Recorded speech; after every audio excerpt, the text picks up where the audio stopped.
Jadi siapa yang keyakinannya sudah tidak ada keraguan, maka insya Allah dia akan bisa mengambil ayat-ayat Allah.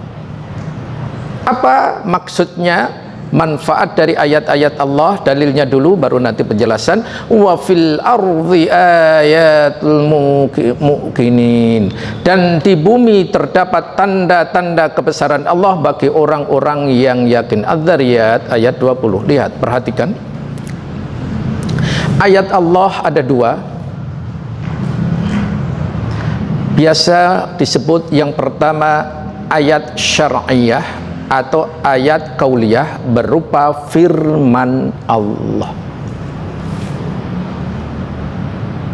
Jadi Al-Quran ini adalah ayat-ayat Allah yang berupa firman-firmannya atau syar'iyah. Sedangkan yang kedua, ayat-ayat Allah itu adalah ayat kauniyah, ciptaan Allah. Segala yang ada ini adalah ayat kauniyah, ciptaan Allah. Maka di antara dua ayat ini, ayat kauliyah atau syariah dan ayat kauniyah, satu dengan yang lain tidak akan bertentangan sedikit pun. Kedua tanda Allah ini tadi hanya orang-orang yang keyakinannya sudah totalitas, insya Allah akan bisa mengambil manfaat atasnya. Contoh ayat kauniyah. Saudara-saudara kita di Turki dan di Suriah, Allah mengujinya dengan ujian yang sangat luar biasa, kekuatan gempa. Tidak terasa. Apakah mereka sebelumnya mengetahui bahwa ia akan menjadi korban dari itu semuanya? Tidak ada. Maka hanya orang-orang yang keyakinannya mutlak yang mampu mengambil manfaat dari kejadian itu. Kejadiannya apa? Kalau kita lihat faedahnya kejadian itu sungguh sangat banyak sekali. Saya hanya mengambil 3 saja. Pertama, kematian. Kematian datangnya tidak harus permisi dulu. Namun kematian ini rahasia Allah Subhanahu wa ta'ala, dan kematian tidak harus diawali sakit terlebih dahulu. Artinya ada orang yang sakit terus menerus, nggak meninggal kan, ada kan itu, yang sehat walafiat tiba-tiba meninggal. Lihat kejadian di Turki dan di Suriah. Sekejap begitu gempa langsung luar biasa. Yang kedua setelah kematian, apa itu? Manusia itu tidak ada daya dan kekuatan sama sekali.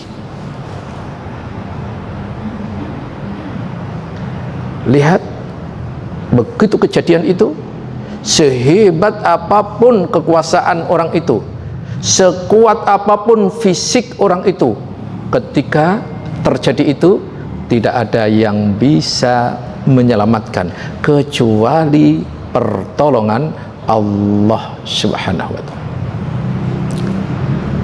Yang ketiga, kekuasaan Allah adalah mutlak. Itu.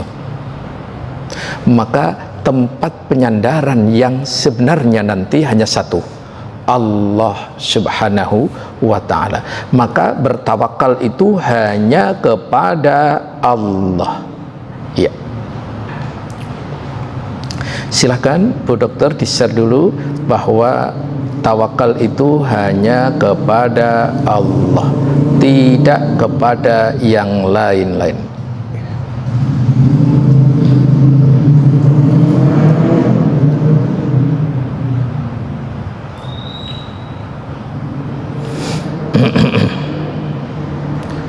Baik. Iya. Iya, silahkan.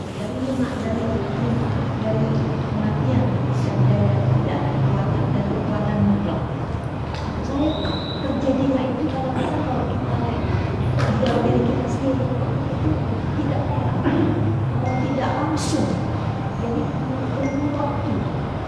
Kadang-kadang keyakinan itu yang kadang-kadang tidak 100% kita meyakini. Bagaimana?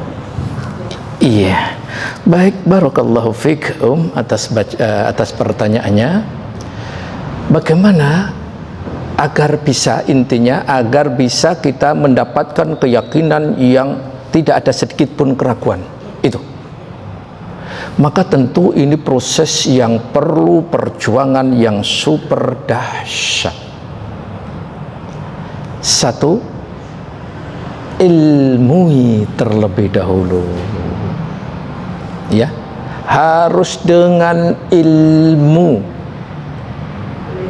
Tanpa ilmu kita tawakal bisa salah, keyakinan bisa rusak. Padahal keyakinan dan tawakal itu membuat jiwa seseorang nanti bisa yakin seyakin-yakinnya. Maka landasan pertama harus dengan ilmu. Yang kedua, setelah adanya ilmu, ilmu itu hendaklah diyakini selama ilmu itu adalah ilmu yang berdasarkan kebenaran. Maksudnya apakah ada ilmu yang tidak berdasarkan kebenaran? Banyak sekali. Ilmu yang dimaksud poin kedua adalah ilmu yang didasarkan kebenaran. Apa ilmu itu? Qala Allah wa qala Nabi wa qala sahabah. Ilmu yang dimaksud adalah berupa firman Allah tabaraka wa ta'ala, berupa Al-Quran. Yang kedua, apa yang disampaikan oleh Rasul yang disebut dengan sunnah atau hadis. Yang ketiga, Al-Quran dan As-Sunnah agar tidak melenceng kita memahaminya harus difahami oleh generasi terbaik, salafus solih. Mulai dari sahabat, tabi'in, tabi'ut tabi'in, dan siapa yang mengikuti mereka dengan baik sampai kepada kita. Insya Allah keyakinan itu pelan namun pasti akan membuat kita mendapatkannya.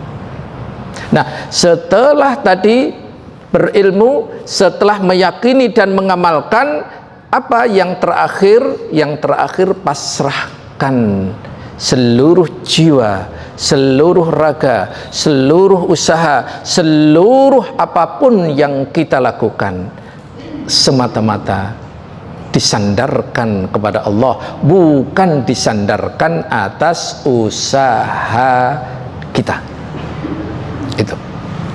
Itu wallahu a'lam. Jadi seperti itu. Baik, itu keutamaan keimanan atau ahlul yakin yang pertama. Kemudian yang kedua, keutamaan ahlul yakin adalah Allah akan mengkhususkan petunjuknya, keberuntungannya kepada orang yang keyakinannya mutlak, keyakinannya yang sangat, yang disebut dengan ahlul yakin tadi. Hal ini bisa dilihat di Quran surat kedua ayat 4 sampai 5. Surat 2 ayat 4 sampai 5. Silahkan akhi. Dan mereka yang beriman kepada Allah, kepada Al-Quran yang diturunkan kepadamu Muhammad, dan kitab-kitab yang telah diturunkan seluruh kaum, dan mereka yakin akan adanya akhirat, mereka lah yang mendapat petunjuk dari Rabb-nya, dan mereka itulah orang-orang yang beruntung. Perhatikan, Allah mengawali walladzina yu'minun. Dan mereka orang-orang yang beriman. Siapa itu orang yang beriman? Beriman kepada apa yang Allah turunkan, kitab-kitabnya. Itulah yang akan mendapatkan keyakinan yang mutlak dan akan mendapatkan hidayah dan keberuntungan. Jadi kalau begitu, dari uraian-uraian di atas tentang keyakinan sebagai berikut. bahwa keyakinan adalah ruh bagi semua amal perbuatan hati. Jadi manusia ini saya perkecil, manusia ada jasad, ada ruh, ya kan? Ada ruh. Ternyata ruh ini adalah apa tadi? Inti amalan hati. Maka para ulama ma'asyiral muslimin, pertama sebelum beramal menetapkan setiap rukun atas segala sesuatu pasti niat. Rukun apapun yang pertama apa? Pasti niat. Niat itu urusan apa? Hati. Nah, ruhnya hati inilah keyakinan. Jadi kalau begitu keyakinan mempunyai tempat apa? Yang sangat penting. Maka keyakinan ini ma'asyiral muslimin harus betul-betul keyakinan yang benar, jangan keyakinan yang keliru. Kalau keyakinan yang keliru, pembunuh diri dikirain jihad. Loh iya, itu keyakinan yang keliru. Itu. Kemudian amal perbuatan hati adalah ruh bagi amal-amal perbuatan jasad. Tadi intinya kalau begitu, kalau ditarik, keyakinan adalah ruh daripada hati, hati adalah ruh daripada jasad. Jadi ini jasad, di dalamnya ada hati, di dalam hati ada keyakinan. Ini sengaja kami permudah biar lebih gampang dalam memahami. Makanya keimanan, keyakinan itu harus betul-betul tanpa syak, keraguan-keraguan, yaitu dengan adanya ilmu itu tadi. Makanya al-ilmu nur. Makanya cahaya di atas cahaya. Apa maknanya? Kan ada di dalam Quran surat An-Nur, cahaya di atas cahaya itu artinya apa? Ayo, siapa yang bisa menjelaskan? Ternyata cahaya itu adalah iman, di atasnya cahaya adalah Al-Quran. Jadi iman yang dinaungi Al-Quran, itulah iman yang benar. Sehingga kesimpulannya pangkal aktivitas manusia sekaligus yang menjadi porosnya adalah keyakinan.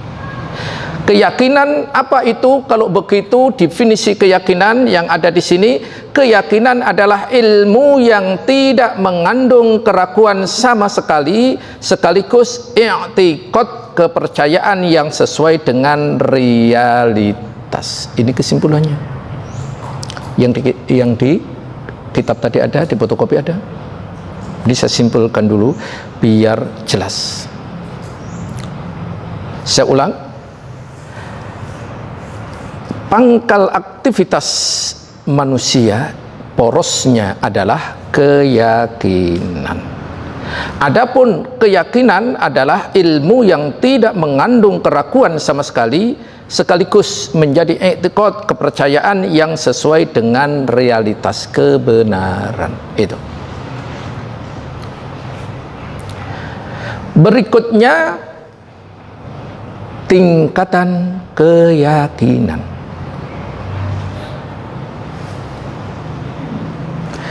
Keyakinan mempunyai 3 tingkatan.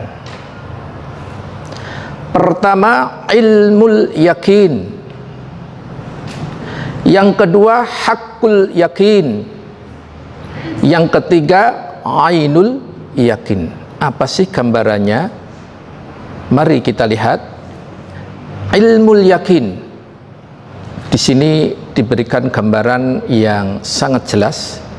Yang disebut dengan ilmu yakin itu ada informasi bahwa di lembah sana ada air, dan banyak yang sudah memberi informasi bahwa di lembah sana ada air. Karena yang memberi informasi orang banyak, berarti kita sudah yakin belum? Sudah. Tapi keyakinan ini belum kuat, baru informasi, belum dibuktikan. Maka akhirnya untuk menghindari keraguan-raguan, maka ia berangkat ke sana dan menyaksikan langsung bahwa di situ ada air. Itu namanya hakul yakin. Aku sudah betul-betul yakin. Tetapi keyakinan yang seperti ini belum bisa membuahkan kenikmatan, manisnya keyakinan yang disebut dengan manisnya iman. Apa itu? Setelah itu melihat itu, turun, ambil air, dicoba, diminum. Begitu sudah minum, hilang hausnya dan seterusnya, itu baru disebut dengan ainul yakin. Jelas ya jemaah ya, biar enak dianukan seperti itu. Jadi apa pertama tadi? Ilmu yakin, yang kedua hakul yakin, yang ketiga ainul yakin. Itu Masya Allah.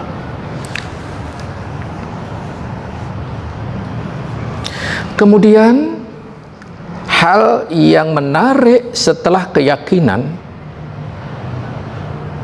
maka keyakinan ini harus direalisasikan dalam kehidupan sehari-hari, yaitu usaha yang disebut dengan tawakal. Tawakal itu bukan hanya pasrah, tapi tawakal ada rukun, ada syarat dan seterusnya. Baik, yang pertama tentang makna tawakal di ayat di penjelasan itu tadi, yang namanya tawakal ada penyandaran hati yang sebenar-benarnya terhadap Allah Subhanahu wa taala dalam mengambil kemaslahatan dan mencegah kemudaratan dari berbagai urusan, baik urusan dunia maupun akhirat secara keseluruhan. Sebab hanya kepada Allah lah seseorang itu seyogyanya menyerahkan segala urusannya. Ini makna tawakal. Jadi seperti tawakal di sini,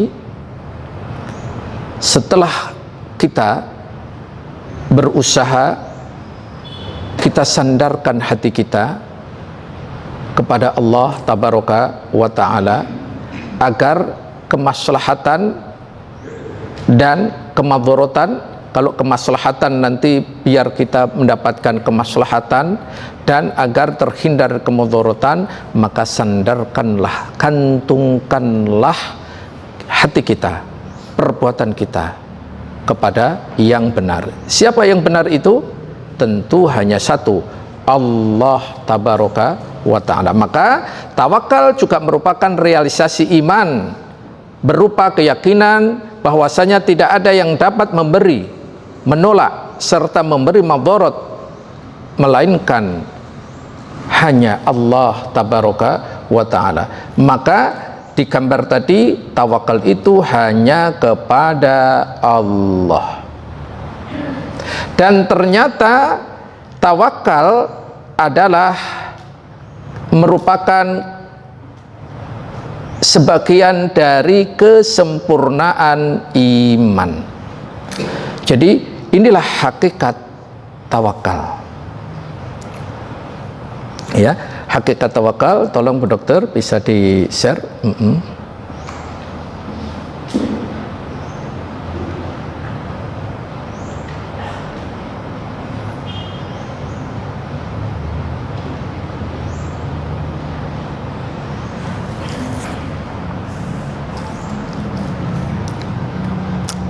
Baik, berikutnya setelah tahu makna tawakal dan hakikatnya, lantas bagaimana cara merealisasikan tawakal yang benar? Dalam merealisasikan tawakal tidaklah menafikan melakukan usaha dengan melakukan berbagai sebab yang Allah tentukan.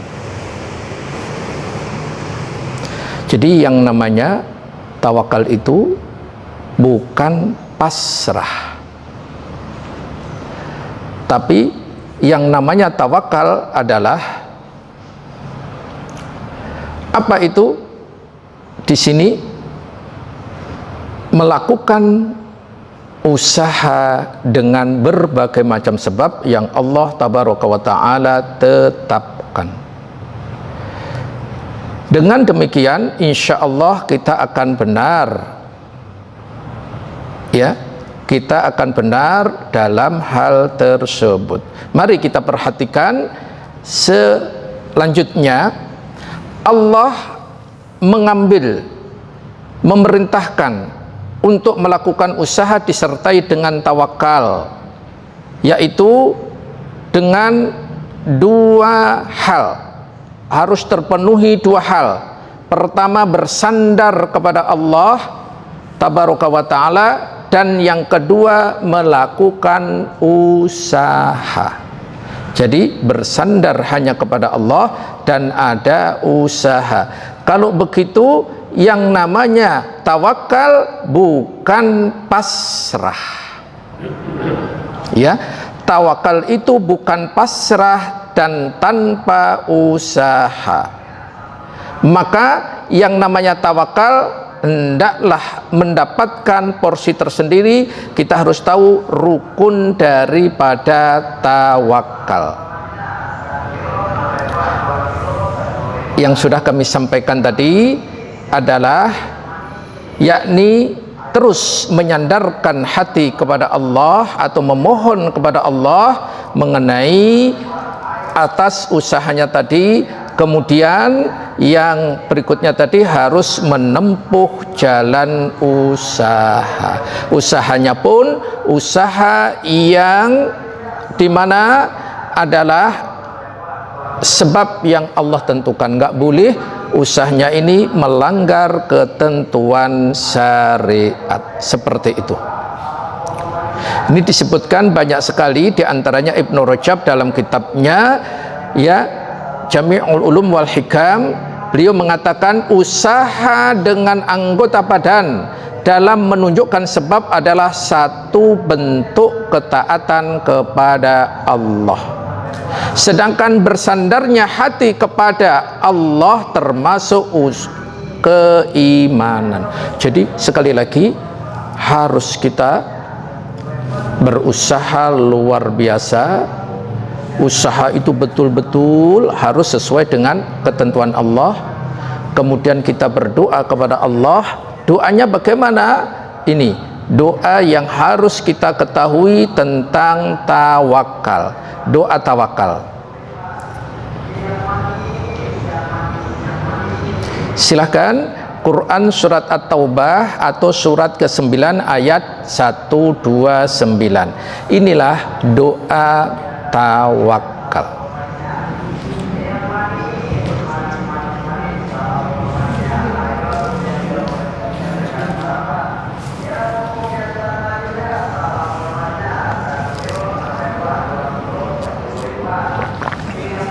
Maka jika mereka berpaling dari keimanan, maka katakanlah, cukuplah Allah bagiku, tidak ada Tuhan selain Dia, hanya kepadanya aku bertawakal, dan Dia adalah Tuhan yang memiliki arsy atau singgasana yang agung.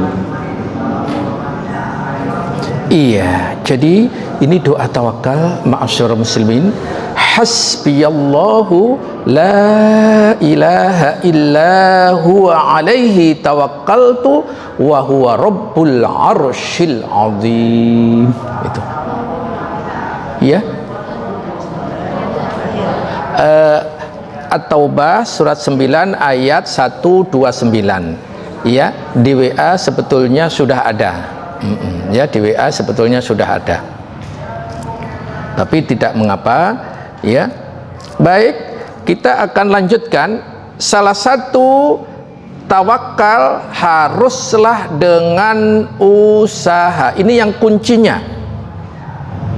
Karena banyak orang yang dari rukun 2 tadi, yang satu hanya pasrah saja tanpa usaha, yang satu golongan lagi usaha terus tanpa pasrah, tanpa adanya penyandaran kepada Allah. Ini juga tidak benar. Yang benar ya ada usaha, terus setelah usaha hasilnya dikembalikan kepada Allah, terus berdoa agar Allah memberikannya.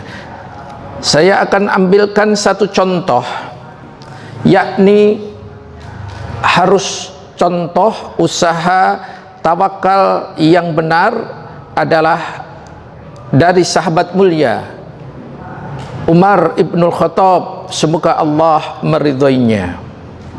Beliau memberikan contoh Rasul dalam sabdanya, "Lau annakum tawakkalu 'ala Allahi haqqu tawakkuli," dan seterusnya. Seandainya kalian betul-betul bertawakal kepada Allah, sungguh Allah akan memberikan kalian rizki sebagaimana burung mendapatkan rizki. Burung tersebut pergi pada pagi hari dalam keadaan lapar dan kembali sore harinya dalam keadaan kenyang. Hadis riwayat Imam Ahmad, At-Tirmidzi, Ibnu Majah, Ibnu Hibban, dan Syekh Al-Albani dalam silsilahnya mengatakan bahwa hadis ini sahih. Jadi contoh tawakal yang efektif, yang benar, yang ideal menurut Rasulullah adalah mencontohlah burung. Silahkan tolong di-share. Iya, burung.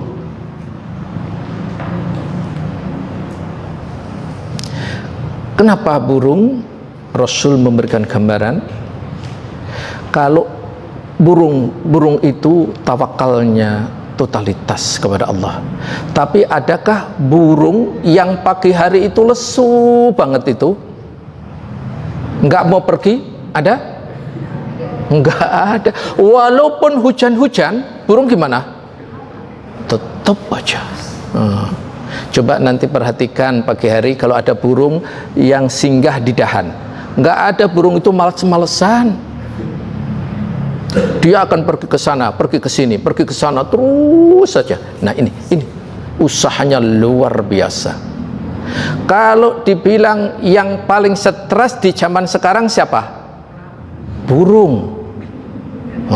Kalau dibilang paling stres, kenapa? Lahan-lahan untuk dia mencari makan semua sekarang ini sudah dijadikan oleh orang-orang berbagai macam. Ada perumahan, ada gedung, ada macam-macam. Lahan-lahannya gimana? Sudah semakin sempit burung itu mencari lahannya. Coba cek, adakah baik berita itu skalanya besar atau kecil, adakah dengar ada burung yang stres gantung diri? Enggak ada. Walaupun tempatnya untuk mencari makanan sudah sangat terbatas, tapi burung ini tidak lelah untuk mencari makan. Dan dia enggak tahu besok seperti apa, enggak. Yang penting pagi hari keluar bismillahi tawakkaltu 'ala Allah. Insyaallah sore kenyang. Itu terus saja, enggak pernah punya simpanan makanan. Tapi kenapa enggak stres?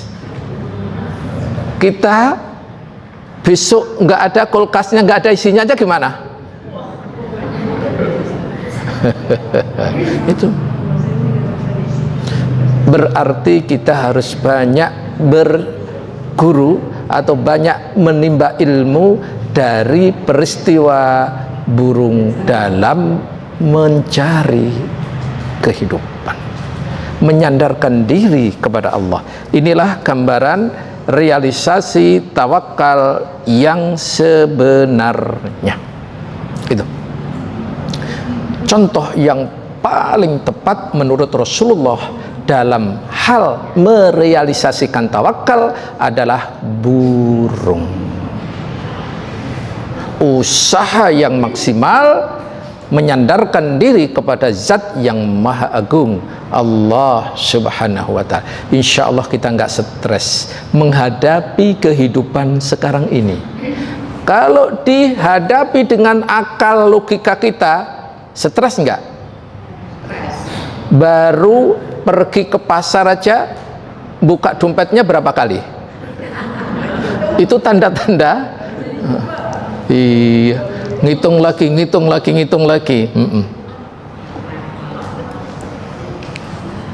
Itulah manusia. Ternyata kita pun masih harus banyak belajar bagaimana tawakal ini.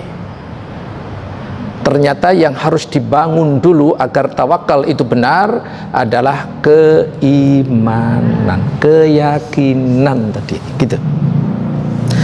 Baik. Kemudian meraih sukses dengan menempuh sebab yang benar. Tidak ada kesuksesan karena kemalas-malasan. Maka harus menempuh jalan yang benar. Kalau kita ingin sukses dunia dan sukses akhirat. Kalau hanya sukses dunia aja, segala jalan baik yang halal maupun yang haram ditempuh. Kalau di dunia aja mau sukses itu. Tapi kalau ingin sukses yang hakiki, yang sebenarnya dunia dan akhirat, maka harus menempuh sebab yang benar. Nanti ada rambu-rambu yang harus kita ketahui. Saya mengambil penjelasan ini dari kitab Jami'ul Ulum wal Hikam tadi Ibnu Rajab Al-Hambali, halaman ke 517. Sahal At-Turturi rahimahumullah, beliau mengatakan, barang siapa mencela usaha atau meninggalkan sebab, maka dia telah mencela sunnatullah atau ketentuan yang Allah tetapkan. Jadi siapa yang meninggalkan usaha, tidak mau usaha, berarti ia adalah mencela sunnatullah atau ketetapan Allah. Kemudian dilanjutkan, barang siapa yang mencela tawakal, tidak mau bersandar pada Allah, maka dia telah meninggalkan keimanan. Jadi orang yang hanya usaha dan mengandalkan hasil usahanya itu sendiri, berarti meninggalkan keimanannya.